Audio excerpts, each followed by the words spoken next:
Planners. So இப்போ இருக்க building கட்டுறதுக்கு முன்னாடி வீடு கட்டுறவங்களுக்கு ஏற்படுற பெரிய டவுட் என்னென்ன அப்படின்னா, கான்ட்ராக்டர்ஸாக இன்ஜினியர்ஸை கொடுக்கலாமா இல்லை மேஸ்திரிக்கு ஒர்க் கொடுக்கலாமா அப்படின்னு சொல்லிட்டு.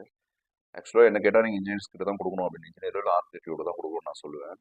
பட் இப்போ நான் இந்த வீடியோ நான் எதை பற்றி பேச போகிறேன் அப்படின்னா, ஒருவேளை நீங்கள் மேஸ்திரி கிட்ட ஒர்க்கு கொடுத்துட்டீங்கன்னா நீங்கள் என்னென்ன ப்ரோட்டோகால்ஸ் ஃபாலோ பண்ணணும் அப்படின்றத பற்றி தான் நான் பேச போகிறேன். ஏன்னா கான்ட்ராக்டிங் சூஸ் பண்ணுறது அவங்க டிசிஷன் இல்லையா? ஸோ அவங்களுக்கு யார் கம்ஃபர்ட்டாக இருக்காங்களோ அவங்க தான் அவங்க சூஸ் பண்ணுவாங்க. ஸோ இதில் ஃபஸ்ட் பாயிண்ட், நான் ஃபஸ்ட் ஆப்ஷன் விட்டு செகண்ட் ஆப்ஷன், நீங்கள் மேசன் யூஸ் பண்ணி, லோக்கல் மேஸ்திரி யூஸ் பண்ணி கன்ஸ்ட்ரக்ட் பண்ணுறீங்கன்னா என்னென்ன தேவை அப்படின்றத தான் இந்த வீடியோ நான் பேச போகிறேன். 3 விஷயம். First thing architectural plan, second thing structural details, and third thing front elevations.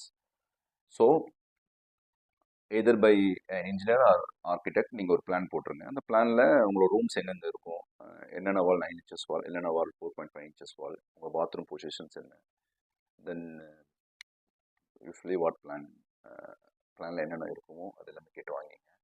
Second thing is structural detail. இந்த வீடியோ நான் பண்ணுறதுக்கு முக்கியமான காரணமே இந்த பர்டிகுலர் பாயிண்ட்டை சொல்கிறதுக்கு தான்.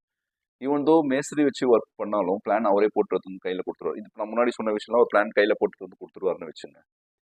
இங்கே தான் எல்லாருமே ஒரு பெரிய ஒரு ராங் டிசிஷன் எடுக்கிறீங்க. With my experience, plan finalise பண்ணிட்ட பிறகு இந்த கம்பி மட்டும் நீங்களே பார்த்து போட்டுருங்க மிஸ்டர். இது முன்னாடி ஒரு பில்டிங் கட்டிருப்பீங்க இல்லையா, G+1 பில்டிங் கட்டிருப்பீங்க இல்லையா, அதுக்கேற்ற மாதிரி பார்த்து போட்டுருங்க அப்படின்ற மாதிரி மேஸ்திரி கிட்ட கொடுத்துருவோம். ஸோ இதில் என்ன ஒரு பெரிய விஷயம்னா, அந்த பிளான் நம்ம தானே டிசைட் பண்ணுறோம். இல்லை பிளானில் ஒரு ஸ்பேன் இருக்குது ஆக்சுவலாக. இந்த ஸ்பேனை பொறுத்து தான் அந்த கம்பியோட டீடைல்ஸ் எல்லாமே மாறும் ஆக்சுவலாக. டெக்னிக்கல் வேறு 1 way ஸ்லாபா 2 way ஸ்லாபா.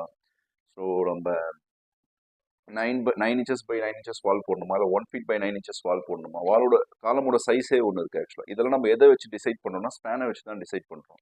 இவர் இதுக்கு முன்னாடி பண்ண பில்டிங்கோ இதுக்கு இல்லை அதுக்கு இவரோட எக்ஸ்பீரியன்ஸில் இந்த மாதிரி ஸ்பேன் இல்லாமல் ஒரு பில்டிங் பண்ணியிருக்கலாம் மேபி.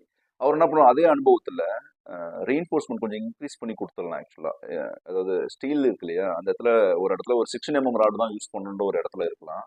இவர் என்ன பண்ணுறோம், 20 mm ராடு கொடுத்துடலாம். நேச்சுரலாக உங்களுக்கு என்ன ஆகும் ஆக்சுவலாக, கன்ஸ்ட்ரக்ஷன் காஸ்ட் எங்கேயோ போய் நின்றோம் ஆக்சுவலாக. அவர் இதுதான் சொல்லுவார். லாஸ்ட் டைம் இவரால் ஒரு மேசன் இன்ஜினியர் 2200 சொல்லியிருக்கலாம் ஸ்கொயர் ஃபீட்டுக்கு, இவர் 2000 கொடுத்துருக்கலாம் ஸ்கொயர் ஃபீட்டுக்கு. அதனால நீங்கள் இவர்கிட்ட ஒர்க்கை கொடுத்துருக்கலாம். இப்போ நீங்கள் கடைசி கட்டத்தில் அவர் வந்து என்ன டிஸ்பியூட் ஆகும் அப்படின்னா, நீங்கள் இந்த மாதிரி இந்த ஸ்பேனை இன்க்ரீஸ் பண்ணிட்டீங்க, இந்த ரூம்ஸ்லாம் மாற்றிட்டீங்க அப்படின்றனால நாங்கள் வந்துட்டு இதனால் எங்களுக்கு நஷ்டமாயிடுச்சு, அதனால் நாங்கள் காஸ்ட்டை இன்க்ரீஸ் பண்ணுறோம் அப்படின்ற மாதிரி ஒரு சுச்சுவேஷன் கிரியேட் ஆகும். So coming to the point, நீங்கள் ஸ்ட்ரக்சரல் டீடைல்ஸ் போட்டிங்க அப்படின்னா, இப்போ ரொம்ப எனக்கு தெரிஞ்சு structural details square feet 3 rupees start ஆகி அப் டு 5 rupees வரையும் பண்ணுறாங்க. ஒரு ஜெனரிக்காக சொல்கிறேன், இதுக்கு மேலே பண்ணுறவங்களும் இருக்காங்க. நாங்கள் 3 rupees பண்ணுறோம் ஸ்கொயர் ஃபீட்டுக்கு ஆக்சுவலாக.